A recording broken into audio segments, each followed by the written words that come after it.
ભારતીય જનતા પાર્ટીનો આંતરિક વિવાદ હિંસક બન્યો, જ્યાં ધારાસભ્ય કાંતિ બલ્લરની ઓફિસમાં જ ભાજપના બે કદાવર નેતા વચ્ચે ઝપાઝપી થઈ ગઈ। ટીપી કમિટીના ચેરમેન મહેન્દ્ર દેસાઈ અને મહિલા કોર્પોરેટરના પતિ વચ્ચે આ બબાલ થઈ હતી। હિંસક ઝપાઝપીમાં મહિલા કોર્પોરેટર અને તેમના પતિ ગંભીર રીતે ઘાયલ થયા છે। કોર્પોરેટર જયશ્રી વોરા અને તેમના પતિ મનહર વોરાને ફ્રેક્ચર થઈ ગયું। ચેરમેન બનતા જ મહેન્દ્ર દેસાઈને હવા આવી ગઈ હોવાનું મનહર વોરાએ આક્ષેપ લગાવ્યો। મહેન્દ્ર દેસાઈ પોતાની જ મનમાની કરતા હોવાનો આક્ષેપ લગાવ્યો। મહેન્દ્ર દેસાઈએ સૌરાષ્ટ્રવાસીઓના બાંધકામ તોડાવવા ઝોનમાં અરજી કર્યાનો પણ તેમણે આક્ષેપ કર્યો છે। નામ બહાર આવતા બદનામી થતાં મહેન્દ્ર દેસાઈએ આ પગલું ભર્યાનો આરોપ લગાવાયો અને સમગ્ર મામલે પ્રદેશ ભાજપ અધ્યક્ષ સુધી ફરિયાદ પહોંચી છે। વોર્ડ નંબર 5ના કોર્પોરેટર જયશ્રી વોરાનો આક્ષેપ છે કે ધારાસભ્ય કાંતિ બલ્લરની ઓફિસમાં જ આ ઘટના બની। મહેન્દ્ર દેસાઈ અને તેમના પતિ વચ્ચે માથાકૂટ થઈ અને તે વચ્ચે પડ્યા તો તેમને પણ માર મારવામાં આવ્યો। સમગ્ર બાબતે તે પોલીસ ફરિયાદ કરવા જતા હતા, પરંતુ કાંતિ બલ્લરે તેમને રોક્યા। મહેન્દ્ર દેસાઈએ અમારી ઉપર હુમલો કર્યો, બંનેને ફ્રેક્ચર થઈ ગયા છે। અહીંથી અમને બેયને માર્યા છે। લેડીઝ ઉપર એને હાથ ઉપાડાય જ નહીં। અમને ન્યાય મળવો જોઈએ। અમે 108માં ફરિયાદ કરી હતી, પણ કાંતિભાઈ બલ્લરે કીધું મારા ઓફિસે બદનામ થાય એટલે ફરિયાદ નથી કરવી, એટલે અમે એ વાતમાં પૂરું કર્યું। કાંઈ અમને કાંઈ કીધું નથી। અમને આવું થયું તો પૂછ્યું નથી કાંઈ।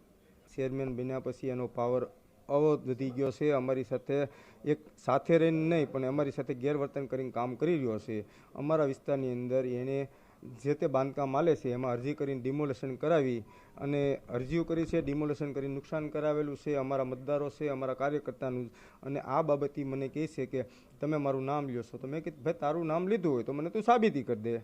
એટલે એ સાબિતી કે હું ન કરીશું એમ કરીને ઉગ્ર થઈને અમારા બંને ઉપર એણે મારામારી કરેલી છે। કોર્પોરેટરનો આક્ષેપ છે કે મહેન્દ્ર દેસાઈ મનમાની કરે છે, આ રીતે માર મારે છે, ત્યારે આમાં કામ કેવી રીતે કરવું તે સવાલ તેમણે ઉઠાવ્યો। આ મામલે પ્રદેશ અધ્યક્ષ તેમજ મહામંત્રીને પણ તેમણે રજૂઆત કરી છે। હવે ગંભીર આક્ષેપો સામે ટીપી ચેરમેન મહેન્દ્ર દેસાઈનું નિવેદન પણ આવી ગયું છે સામે। ખુરશી વડે હુમલાના અને મારપીટના આક્ષેપોને તેમણે પાયાવિહોણા ગણાવ્યા। સોસાયટીના પ્રશ્નો અંગે ધારાસભ્યની હાજરીમાં આ બેઠક યોજાઈ હોવાનું મહેન્દ્ર દેસાઈએ જણાવ્યું અને બેઠક બાદ ચા પાણી વખતે માત્ર ઉગ્ર બોલાચાલી થયાનો જ તેમણે દાવો કર્યો છે। પાર્ટીના શિસ્ત અને નિયમોનું સંપૂર્ણ પાલન કરાતું હોવાનો પણ તેમનો દાવો છે। અને એક બાબતને લઈને અમારે ખાલી એક મતભેદ થયો અને એમાં અમારે ઉગ્ર બોલાચાલી જે થઈ હતી એનાથી વિશેષ કોઈ બાબત આમાં બની નથી। તદ્દન ખોટા આક્ષેપો છે। અમારા ધારાસભ્યની રૂબરૂમાં જ આ જે કંઈ બાબત હતી બની છે।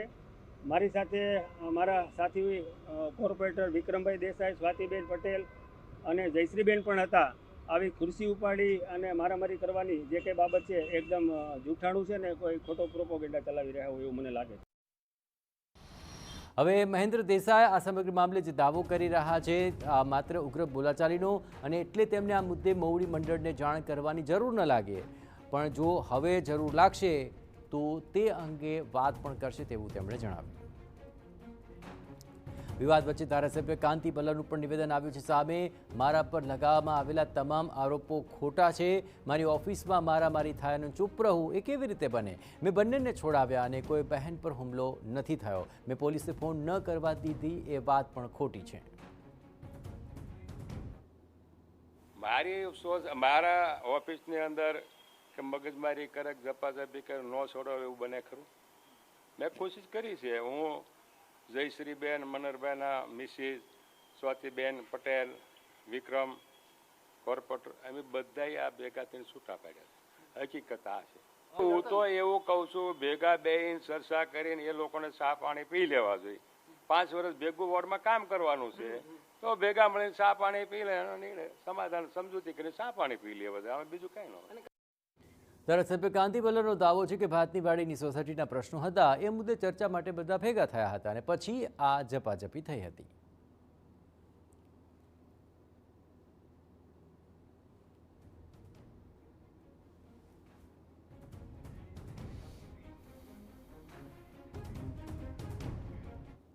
જંતર